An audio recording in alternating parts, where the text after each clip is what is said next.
نماز کرائی جائے گی زور کی اذان دے کر۔ حضرت مولانا صاحب تو طاغوت کسے کہتے ہیں؟ کیا یہ درست ہے کہ جس چیز کو اللہ کی ذات و صفات میں شریک ٹھہرایا جائے اسے طاغوت کہتے ہیں؟ مفسرین نے لکھا ہے کل ما عبد من دون اللہ فہو طاغوت، اللہ کے سوا جس کی بھی عبادت کی جائے وہ کیا ہے؟ جس کی پوجا پاٹ کی جائے، جس کی عبادت کی جائے وہ طاغوت ہے۔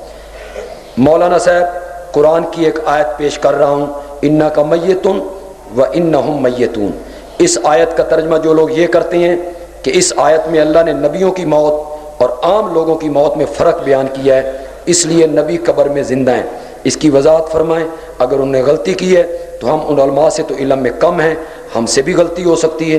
میرے بھائی جو لوگ کہتے ہیں عام لوگوں کی موت اور طریقے سے ہے اور نبیوں کی موت اور طریقے سے ہے، یہ اور طریقہ بھی تو ذرا ان سے پوچھئے وہ کیا طریقہ ہے؟ ہم نے تو موت کا ایک ہی طریقہ پڑھا ہوا ہے، انقطاع الروح من الجسد، جسم سے روح کا الگ ہونا، اس کا نام کیا ہے؟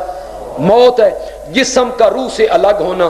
بخاری میں میری ماں عائشہ صدیقہ رضی اللہ تعالی عنہا فرماتی ہیں نبی اکرم کی روح مبارک میری جھولی میں، میرے سینے پر میری باری کے دن میرے حجرے میں نکلی تھی، اور جو خوشبو آپ کے بدن سے نکلتے ہوئے میں نے محسوس کی تھی، میں نے ساری زندگی یہ خوشبو کبھی نہیں سونگھی۔ پھر ایک کپڑا حضرت عائشہ نے صحابہ کے سامنے نکالا اور نکال کے حضرت عائشہ نے کہا یہ وہ کپڑا ہے کہ جب نبی پاک کی روح مبارک نکلی تو آپ اس کپڑے میں لپٹے ہوئے تھے۔ تو معلوم ہوتا ہے حضرت عائشہ کہتی ہیں کہ نبی پاک کی روح مبارک جسم سے نکلی، اور روح کا جسم سے نکل جانا اس کا نام کیا ہے؟ مشرک اگر قربانی میں شامل ہو جائے تو قربانی نہیں ہوتی، اس کی دلیل کیا ہے؟ اس کی دلیل یہ ہے کہ وہ مشرک ہے، اور مشرک کا کوئی عمل قبول ہو نہیں تو اس کا اپنا عمل قبول نہیں ہے تو اس کی قربانی نہیں ہوگی تو آپ کی بھی نہیں ہوگی۔ عام لوگوں سے سنا ہے آپ ایصال ثواب کے قائل نہیں، آج آپ منبر پر مسجد میں بیٹھے ہوئے ہیں، صحیح وضاحت کریں، کیا آپ قائل ہیں اور کس طرح کے قائل ہیں؟ آپ کے ہاں نتیجہ نہ کل نہ قرآن خوانی۔ میرے بھائی میرے عزیز، آپ نے تھوڑے سے غصے میں لکھا ہے، رکا پہلے یہ غصہ تھوکیے، پیار سے ملیے، محبت کیجئے، محبت قریب آئیے، محبت کیجئے، محبت قریب آئیے، سینے سے سینہ لگائیے، ہم قرآنی علم تیرے سینے میں منتقل کریں۔ تمہیں علماء نے میرے خلاف بڑی نفرتوں میں ڈال رکھا ہے، یہ ایسا ہے، یہ ایسا ہے، یہ ایسا ہے۔ میرے دوست جب میرا نام کسی کے سامنے لیتے ہیں ادا نہ لیں ہوئے، ساری دکان نو آگ لگ جائے گی، سڑ جائے گی، ادا نہ لیں۔ میرے بھائی میں ایصال ثواب کا قائل ہوں، اور اس طرح قائل ہوں کہ اگر کوئی آدمی 1 روپیہ اللہ کی راہ میں دے اور وہ کہے دعا مانگے یا اللہ یہ 1 روپیہ جو میں نے تیرے رستے میں دیا ہے اس کا ثواب جو تو نے مجھے دیا ہے مولا، اس کا ثواب میرے فوت شدہ باپ کو، دادا کو، استاد کو، میرے پیر کو، میرے مرشد کو، اس کا ثواب پہنچا دے۔ پہنچے گا کہ نہیں پہنچے گا؟ پہنچے گا۔ بندیالوی ایصال ثواب کا اس طرح قائل ہے کہ اگر آدمی 1 روپیہ دے اور کنجوسی نہ کرے اور یہ کہے مولا یہ 1 روپیہ جو میں نے تیرے رستے میں دیا ہے اس کا ثواب جو تو نے مجھے بخشا ہے، آدم علیہ السلام سے لے کر آج تک سمیت میرے والد کے سمیت میرے دادا کے جتنے مومن موحد مرد و عورت اس دنیا سے انتقال کر چکے ہیں، مولا اس کا ثواب سب کی روح کو پہنچائے۔ بندیالوی کہتا ہے اللہ روپے کو تقسیم نہیں کرے گا، ہر ایک کو الگ الگ روپے کا ثواب، لیکن اس کے لیے میرے بھائی نہ کسی دن کی تخصیص ہے، نہ کسی وقت کی تخصیص ہے، نہ کسی رات کی تخصیص ہے، نہ کسی چیز کی تخصیص ہے. نہیں سمجھا؟ سبیل ہی لانی ہے، چول ہی پکانے نے، حلوہ شریف ہی لانا ہے. نہ کوئی تخصیص نہیں، کوئی تخصیص نہیں. آپ 1 روپے ایصال ثواب کریں پہنچتا ہے. یہ تیجا، یہ ساتہ، یہ 10ویں، یہ 20ویں، یہ 40ویں. میرے بھائی یہ سب ہمارے بنائے ہوئے مسئلے ہیں، یہ ہمارے 10.5 ہوئے مسئلے نے. قرآن و حدیث میں اس کا کوئی ثبوت نہیں ہے، کوئی ثبوت نہیں ہے. یہ ہم نے بنائے ہیں اپنا لیٹر باکس بھرنے کے لیے.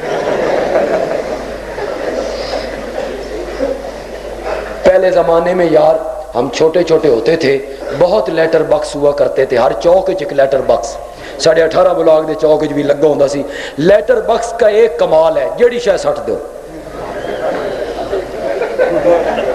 کارڈ سٹو تاں، لفافہ سٹو تاں، اشتہار سٹو تاں، بے رنگ سٹو تاں. یہ مولویوں کا لیٹر باکس. اور دوسرا لیٹر باکس کا کمال یہ ہے، بھرتا نہیں، خالی رہتا ہے. اور یہ بھی ہمیشہ خالی. یہ ہمارے بنائے ہوئے مسئلے ہیں میرے بھائی، اور یہ ہم نے بنائے تو ہاڈے کولوں مال کڈن واسطے. تسی انج دیندے نہیں، قابو نہیں آندے. تسی قابو تا آندے. جس تے مر گیا نا بابا، اے سیب، اے کیلے، اے انار، اے خربوزے دیاں ڈلیاں کھوا مولویاں نو. مولوی یا اللہ انہاں دا ایک اور بندہ مار، مولوی جب کر یا مار انہاں دا ایک اور بندہ. یہ سارے تمہارے بنائے ہوئے مسئلے ہیں، ہمارے بنائے ہوئے مسئلے ہیں. میرے بھائی میں ایصال ثواب کا قائل ہوں، میں ارواح کا قائل ہوں. اگر حضور کو حاضر ناظر مان لیا جائے اس میں کیا حرج ہے؟ آپ اسے کیوں نہیں تسلیم کرتے؟ ایک کیوں یہ بھی لڑائی ہوئی میرے بھائی. تو میرے نال دوستی کر، میں تجھے دوستی کی دعوت دیتا ہوں. کیوں تے لڑائی ہے؟ کیوں تسلیم نہیں کرتے؟ اس لیے تسلیم نہیں کرتے کہ علم کے لحاظ سے حاضر ناظر ہونا یہ صفت ہے میرے رب کی. کیوں نہیں تسلیم کرتے؟ ترمذی کی حدیث ہے، حجۃ الوداع کے خطبے میں میرے پیارے پیغمبر نے فرمایا تھا، مجھ سے احکام سیکھ لو، مجھ سے دین سیکھ لو، لعلی لا اراکم بعد عامی ھذا، ہو سکتا ہے کہ اگلے سال میں تم کو نہ دیکھ سکوں. ناظر کا معنی کیا ہوتا ہے؟ کیا؟ اور نبی پاک کیا فرما رہے ہیں؟ ہو سکتا ہے کہ اگلے سال میں تمہیں نہ دیکھ سکوں.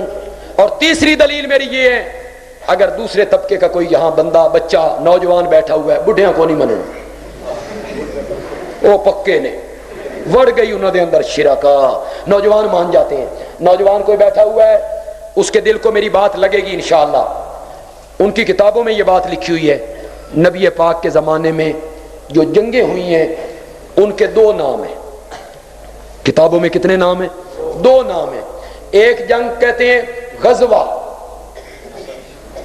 ایک جنگیں ہوئی جن کا نام کیا ہے؟ غزوہ. اور دوسری جنگوں کا نام کیا ہے؟ سریہ. سریہ کیا فرق ہے؟ پوچھیے اپنے علماء سے، پڑھیے کتابوں میں. ایک جنگیں میرے پیغمبر کے زمانے میں ہوئی، اس کا نام غزوہ. ایک جنگیں میرے پیغمبر کے زمانے میں ہوئی، اس کا نام سریہ. ان دونوں میں فرق یہ ہے، جس جنگ میں میرے پیغمبر موجود تھے، جس جنگ میں میرے پیغمبر موجود تھے وہ ہو گیا غزوہ، اور جس جنگ میں صحابہ کو بھیج دیا، خود نہیں گئے، خود موجود نہیں تھے، اس کا نام کیا ہو گیا؟ سریہ. میرے بھائی اگر نبی پاک ہر جگہ موجود ہیں پھر سریہ تو ہونا ہی کو نہیں چاہیے، سارے کیا ہونے چاہیے تھے؟ اس سے معلوم ہوا کہ نبی پاک ہر جگہ حاضر ناظر نہیں ہے. ہر جگہ حاضر ناظر ہونا یہ صفت کس کی ہے؟ قرآن نے نبی اکرم صلی اللہ علیہ وسلم کو واضح طور پہ نور کہا ہے. شاید آپ نے قرآن کی وہ آیت نہیں پڑھی،